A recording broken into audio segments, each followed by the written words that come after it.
linguistic landscape define one possibility for analyzing languages contextual is to focus on the written information that is available on language sign in a specific city, neighborhood, or area.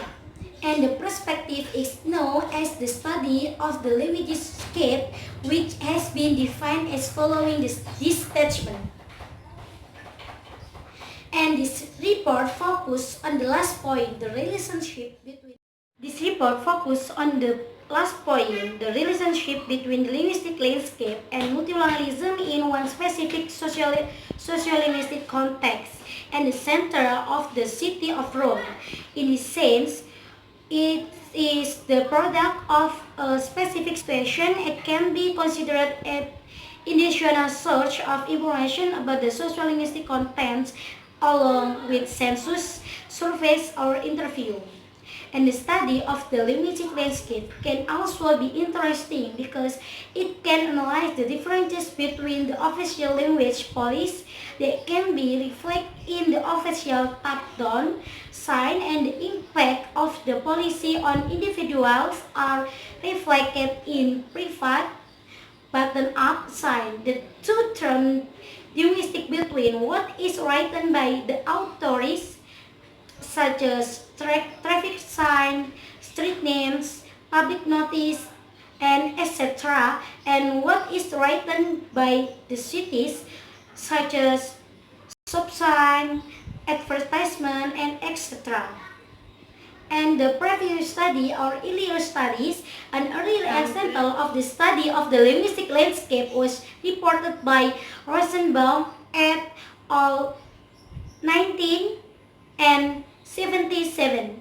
Their study analyzed the sign of a single street along with taxation, planned encounter, and interview in Karen Kayemete Street in Jerusalem.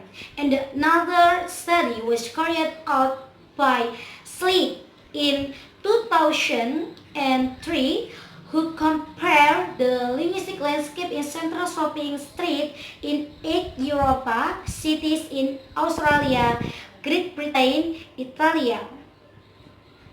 And another previous study from Edelman 2006 studied part of Kalverstraat, the main shopping street of Amsterdam, the capital of the Netherlands.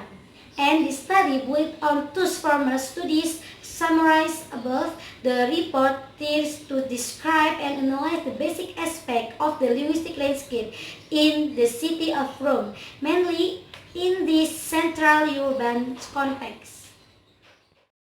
And the city of Rome and languages, since ancient time, Rome has been providing hospitality to many foreigners. But it's only within the past few years that the city has acquired the consciousness of being the permanent home of people with diverse geographical, historical, and cultural origins. In fact, Rome is the third most visited city by tourists in Europe after London and Paris, and English is becoming part of the linguistic landscape all around Europe, as was seen in the studies mentioned above. The increased use of English in Europe in general is also evident in Rome. And the research question and the methodology, the specific research question of this descriptive study are following. The first question is, what languages are displayed in the linguistic landscape of 4 different neighbors in Rome? And the second is, what are the main differences between two neighborhoods? And the third is, are there differences in the language used when top-down and bottom-up signs are compared? And the last question is, what are the critical characteristics of bilingual and multilingualism sign? This report, the focus on the use of different languages in the linguistic landscape in the city of Rome.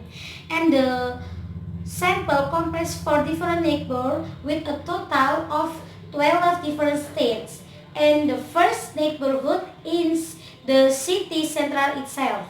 And the second is the same time is transfer, or the name of transfer differs from Latin transtiber. And the third place is Esquilino, south and west of the terminal station, and the last is neighbors selected are the secondary of the train and metro station termini. And the methodological approach selected for this study requiring taking the digital picture of all text to be seen on the street.